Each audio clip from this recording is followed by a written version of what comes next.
Santiago capítulo 1, vamos a estar en el versículo 16 y 17, pero vamos a leer versículo 13 en adelante porque ahí nos va a dar el contexto y vamos a leer también hasta el 18. Nos vamos a leer versículo 13 hasta el versículo 18 del libro de Santiago. Este es el mensaje número 8 en nuestro estudio del libro de Santiago y verdaderamente hasta ahora hemos estado tratando toda esta sección que tiene que ver con las pruebas. Y en sí no estamos hablando ya de las pruebas, pero todavía tiene que ver con el contexto de las pruebas del creyente. Entonces, Santiago 1, versículo 13, y vamos a leer hasta el versículo 18. Dice, cuando alguno es tentado, no diga que es tentado de parte de Dios, porque Dios no puede ser tentado por el mal, ni Él tienta a nadie, sino que cada uno es tentado cuando de su propia concupiscencia es atraído y seducido. Entonces la concupiscencia, después que ha concebido, que es el mismo término que se usa cuando se concibe un bebé, ¿okay? Después de que empieza a florecer, da a luz, también igual del embarazo, el pecado, y el pecado siendo consumado da a luz la muerte. Amados hermanos míos, no erréis. Toda buena dádiva y todo don perfecto desciende de lo alto, del Padre de las luces, en el cual no hay mudanza, ni sombra de variación. Él de su voluntad nos hizo nacer por la palabra de verdad, para que seamos primicias de sus criaturas. Vamos a parar ahí, vamos a orar y pedirle la bendición del Señor. Gracias, Señor, por el día de poder estar aquí. Gracias por permitirnos tener este lugar, Señor. Gracias por tu palabra, que podemos estudiarla. Pido que me ayude a tratar de comunicarla de una manera buena. Gracias por los que están aquí de visita, por los hermanos, por los maestros que están enseñando a los niños. Pedimos por ellos, por los niños. Ayúdelos a aprender también de la palabra de Dios. Que sus vidas estén siendo formadas desde esta edad joven para poder seguirte y caminar contigo. Y Señor, háblenos en esta noche. En nombre de Jesús se lo pedimos. Amén. Pueden tomar asiento, hermanos. Muchas gracias. Si oyen un poquito de gotera, traten de no pensar en la gotera, ¿ok? Y traten de dar atención, que no les sea de distracción. Como introducción esta tarde, quiero que considere estos dos escenarios, ¿ok? Vamos a entrar en el matrimonio de Juan y Juana. Nomás son nombres fáciles para decir y por eso los inventé, no pensando en nadie aquí adentro, ¿ok? Juan y Juana están casados. En los últimos meses, Juana se ha enfermado como 3 veces. Juan llega cansado del trabajo y encuentra que nuevamente Juana está en pijamas, en su cama, acostada, tratando de dormir, sintiéndose mal. Los trastes sucios están en la cocina, la casa no está recogida. Ella está en la cama acostada con una caja de Kleenex ahí al lado en el buró, que ha usado por 2 propósitos. Una, para limpiarse el catarro que tiene de la enfermedad que tiene, y otra, las lágrimas de frustración por estar otra vez enferma, esperando a ver qué le va a decir Juan cuando llega a la casa y la ve sucia y ella otra vez enferma. Juan entra al cuarto. Juana está nerviosa. En este día hay que clarificar. Juana está nerviosa. Juan entra, se acerca y le da un abrazo, un beso en la frente. Toma una cobija y la cubre y le dice, descansa, mi amor. Yo me encargaré de la casa, de los niños, de darles de comer. Si algo ocupas, avísame y aquí estoy para servirte. Juan sale del cuarto. Juana no puede controlarse sus lágrimas. Agarra su cobija fuerte y dice en sí, cuánto amo a Juan. Él es el hombre perfecto para mí. Mira hacia arriba y dice, gracias Dios por darme un hombre tan comprensivo y que me ama tanto. ¿No puede Juana esperar para sentirse mejor? Para decirle a Juan cuánto lo aprecia y estar agradecida con él. ¿Cuántos reaccionan así? No, que no levanten la mano, está bien. Escenario 2.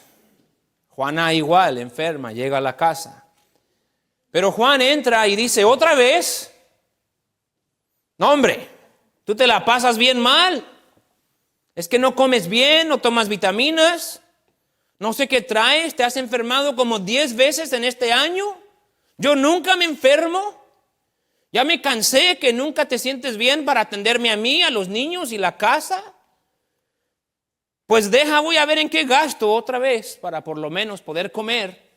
Y Juan sale y cierra la puerta un poco fuerte. Juana otra vez agarra la cobija, pero con coraje. Agarra otra caja de Kleenex para limpiarse las lágrimas, llorando por molesta y frustrada que Juan se haya puesto así. Ella también está frustrada, que se siente mal, pero no hay nada que puede hacer. Cuando se sienta mejor, ella le va a decir a Juan cómo se siente. Y va a hablar con él que a lo mejor ya es tiempo de separarse. Estas historias tuvieron dos fines o dos resultados muy diferentes, basados en la reacción de Juan a lo que Juan encontró cuando llegó a la casa.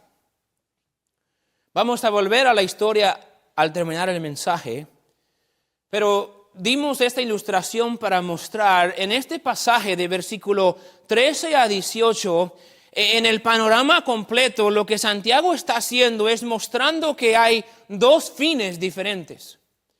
Hay un fin que trae el pecado y hay un fin que trae el seguir a Dios.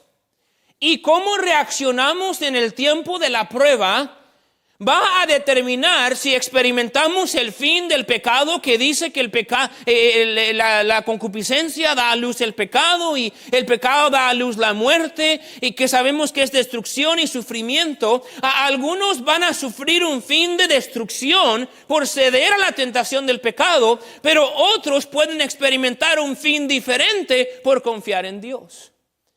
Nos recuerda esto, hermanos, al entrar en este pasaje esta noche. Nosotros determinamos lo que viene más adelante en nuestras vidas en muchas maneras. Nuestra respuesta, nuestra reacción en las pruebas, en la tentación, en los tiempos difíciles de la vida, afecta a nuestro fin, afecta a nuestro futuro. Les recuerdo que los hermanos a quien Santiago se dirige están en medio de una prueba. Ellos han tenido que huir de Jerusalén por la persecución que hay, y algunos están siendo tentados a alejarse de Dios. Muchos se han alejado de Dios, están quizás alejados en su espíritu. Quiero recordarle, no tiene que alejarse completamente de la iglesia o entrar en un vicio para alejarse del Señor. Podemos alejar en nuestro espíritu, en nuestro servicio, en nuestra actitud, en la manera que sentimos hacia Dios y hacia su obra. Entonces ellos se han alejado del Señor, pero algunos hasta se están preguntando si es Dios el que los está tentando. Es que Dios es el que nos tentó a alejarnos de Él. Nosotros sí, quizás estamos pecando, viviendo de esta manera, pero el hecho de que estamos pecando es culpa de Dios. Porque si Dios no hubiera permitido esta prueba, nosotros no estaríamos con este espíritu que tenemos, y Dios permitió la persecución cuando Él podía habernos protegido. Entonces ellos ven a Dios como la fuente de su pecado. Ellos no quieren reconocer que su pecado es por su culpa. Dios nos está tentando, Dios nos ha tentado. Entonces por eso empieza en el versículo 13 y dice: cuando alguno es tentado, no diga que es tentado de parte de Dios. Cuando tú tienes tentación a hacer el mal, cuando a ti te viene la idea de hacer algo en contra de Dios o su palabra, nunca digas que ese deseo viene de Dios. Y lo que él deja claro en estos pasajes es que esos deseos vienen de nuestra propia concupiscencia. Concupiscencia es lujuria, es lascivia, es el deseo para el mal. Usted y yo somos tentados a hacer el mal porque dentro de nosotros hay un deseo para hacer el mal. Nosotros nos tentamos.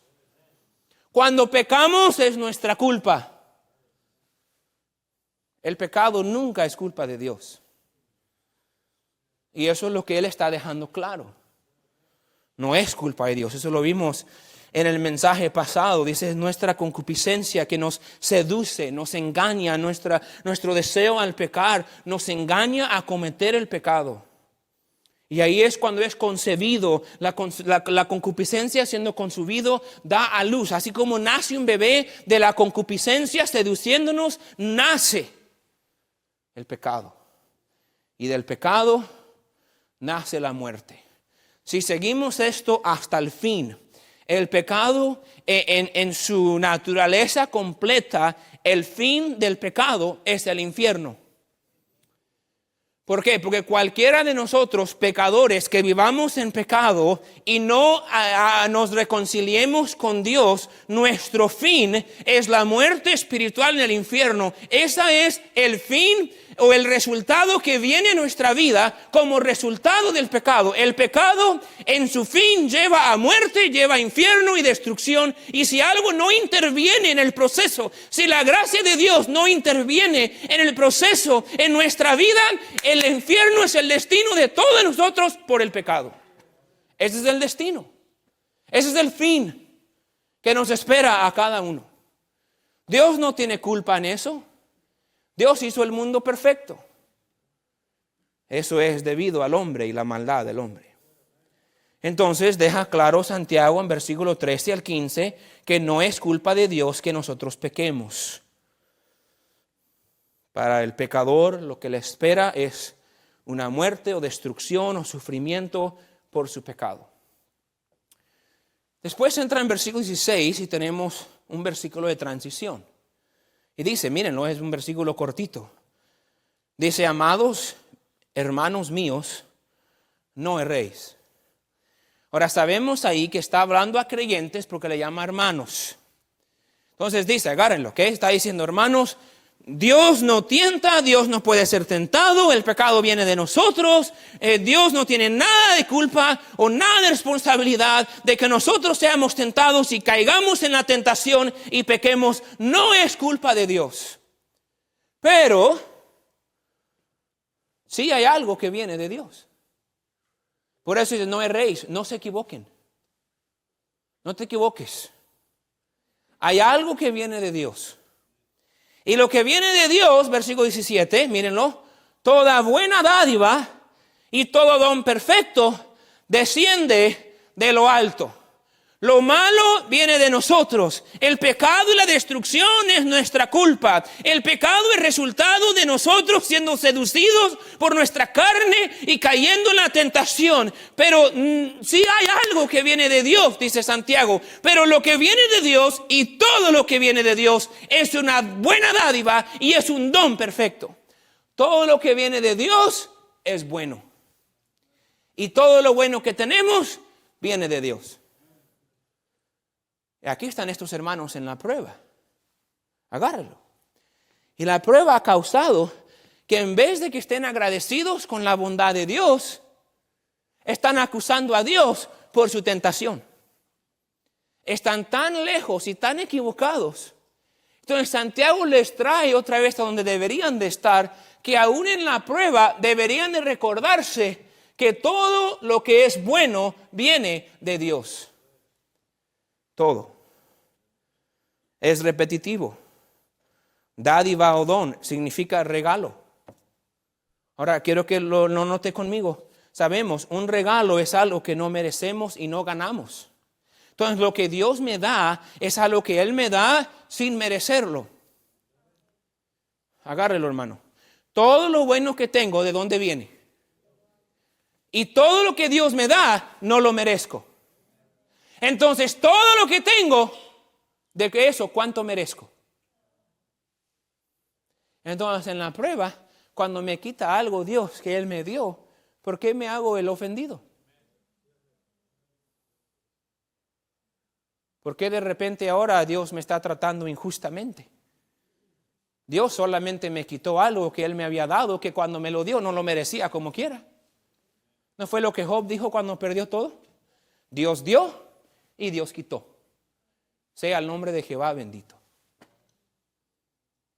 ¿Por qué? Porque esos hijos que perdió, Dios se los dio. Y esos camellos que perdió, Dios se los dio. Y esos siervos que perdió, Dios se los dio. Y cuando estamos en la prueba, en vez de decir, ay, Dios, ¿por qué yo? Tú me estás tentando a alejarme de ti. Me voy a alejar de ti por lo que tú estás haciendo. No, párale ahí y reconoce que lo que tenemos viene de Él. Y lo que Él da siempre es bueno. Siempre es bueno y siempre es inmerecido.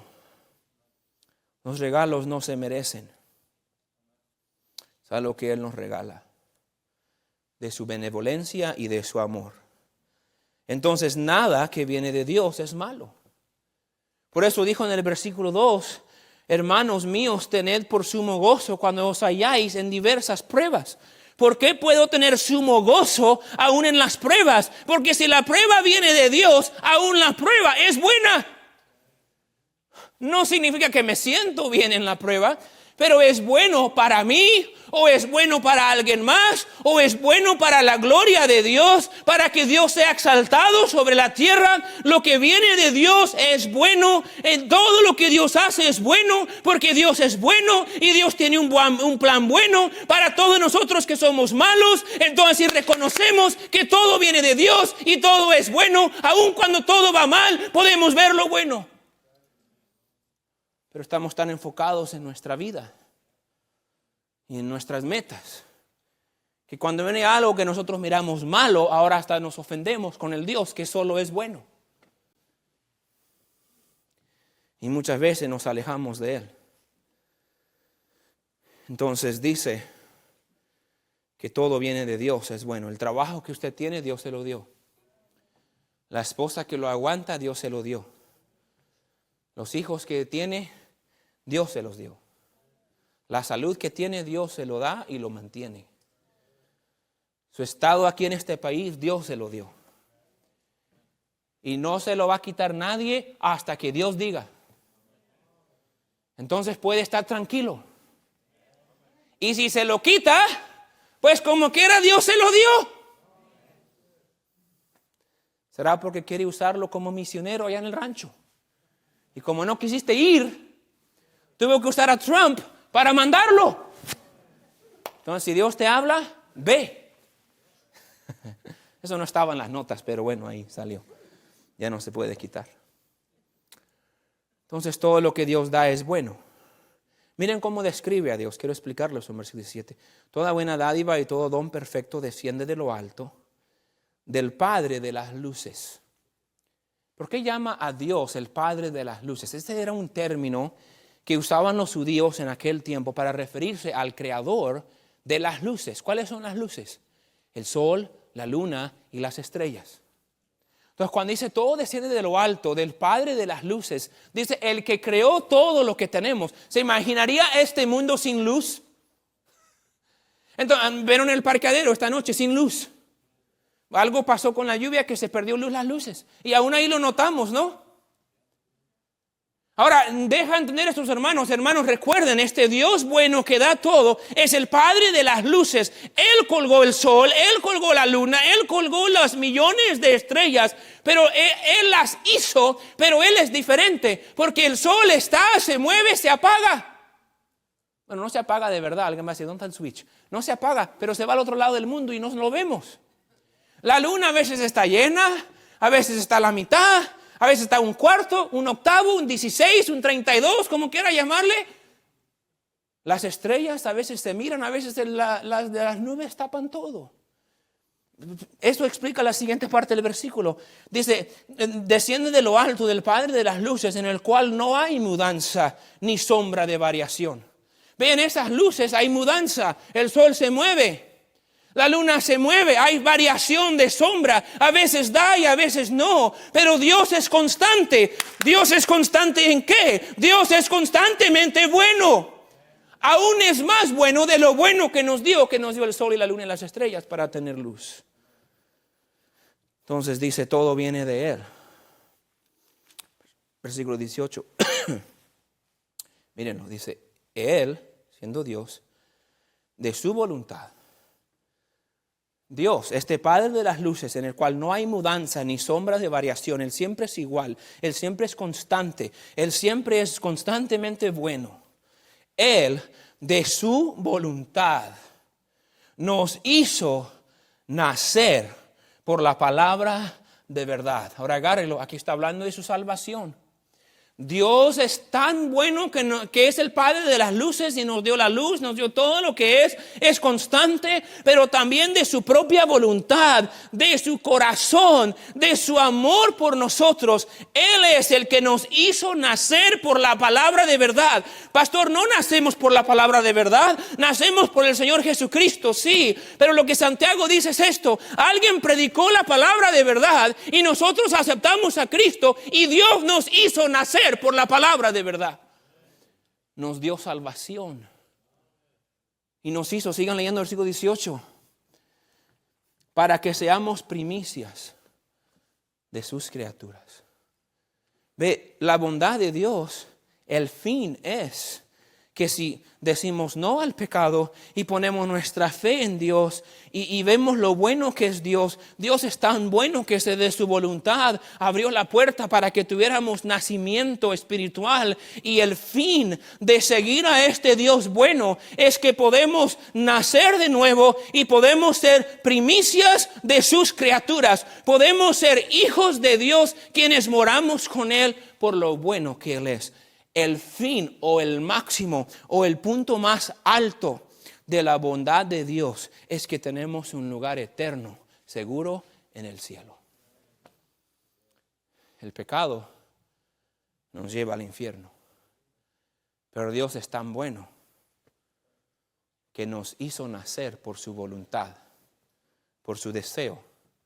Abrió la puerta para que conozcamos a Cristo y podemos ser salvos. Entonces, si Dios es tan bueno y nos da tanto, ¿por qué vamos a ver el pecado prohibido y querer agarrarlo?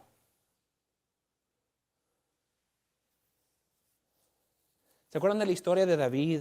Segunda de Samuel 12, no tienen que ir ahí, pero David era el rey, tenía mujeres legítimas, vio a Betsabé, la tomó. Pasaron casi 9 meses, el profeta Natán viene a regañar a David. Y en 2 Samuel 12, versículo 8, Natán le dice esto, hablando por Dios, dice: te di la casa de tu Señor y las mujeres de tu Señor en tu seno. Además te di la casa de Israel y de Judá. Y si esto fuera poco, te habría añadido más. ¿Sabe qué Dios le dice a David? David, ¿por qué tomaste la prohibida? Ya te había dado la casa, ya te había dado el reinado, ya te había dado mujeres, ya te había dado la casa de Israel y la casa de Judá. Y si ocupabas más, podías haberme pedido, yo soy bueno. Entonces después dice el versículo 9, ¿por qué pues tuviste en poco la palabra de Jehová, haciendo lo malo delante de sus ojos? A Urías Eteo heriste a espada y tomaste por mujer a su mujer, y a él lo mataste con la espada de los hijos de Amón. Dios dijo: David, yo fui tan bueno contigo y te di tanto y te hubiera dado más. ¿Por qué fuiste a buscar algo que no era tuyo? Y el fin de que David fue seducido por su concupiscencia fue destrucción y muerte de varias personas, porque David tenía la bondad de Dios y Dios había sido tan bueno con él, pero tomó en poco la voluntad de Dios y quiso hacer más y sufrió destrucción. Eva en el huerto podía comer de todos los árboles. Dios era tan bueno. Dios podía haber dicho: come de uno y no toque los demás. Pero no. Dios dijo: puedes comer todos estos: manzanas, mangos, peras, ¿Cuál era el fruto prohibido? No sabemos. Cuando llegue al cielo, pregunte. Pero podía comer todo el fruto que usted conozca, menos uno. Y llega el diablo y le dice, qué malo es Dios, ¿verdad? Te quiere prohibir ese árbol porque no te quiere. No quiere que seas como Él. Y si Eva hubiera pensado en lo bueno que era Dios, no, Dios es tan bueno, nos puso en este jardín, desciende día tras día y camina con nosotros y habla con nosotros y me dio un esposo y ni siquiera tengo que ser celosa porque soy la única mujer en todo el mundo y Dios nos puso aquí, tenemos una vida tan perfecta. Cállate tú, diablo, por la bondad de Dios yo voy a enfocarme en lo bueno que es Él y eso me impide que yo busque el pecado. Pero es peligroso cuando nos olvidamos de lo bueno que es Dios, porque empezamos a buscar algo prohibido después de todo lo que nos dio. Todavía queremos algo que nos dice, esto no lo toques, esto no. Y vemos la vida como cristianos como que, ay, qué malo Dios y qué malo el pastor que no deja esto y no deja lo otro. ¿Por qué no se enfoca en todo lo que Dios le dio? Y cuando estamos agradecidos con lo bueno que es Dios, eso prohibido ya no se mira tan rico. Porque estamos tan enfocados en lo bueno que Dios es. Y en lo mucho que nos ha dado. Un cristiano maduro reconoce que en todo tiempo Dios es bueno. Y el hecho de que Dios ha sido bueno evita que Él busque en la tentación o permita en la tentación que su carne lo seduzca a buscar lo prohibido. Buscamos el pecado muchas veces en la prueba. Sentimos que Dios nos quita algo. Sentimos que Dios nos dejó esta prueba que no merecíamos. Nos olvidamos de lo bueno que es. Trae desánimo, trae pecado, trae alejamiento. Porque no nos acordamos de lo bueno que Dios es. Hermano, Dios es bueno con usted. Todo lo que usted y yo tenemos es por la bondad de Dios. Aún en las pruebas, cuando las cosas parecen caer por todos lados mal, Dios sigue siendo bueno. Y si yo tengo esto como una convicción fija en mi corazón,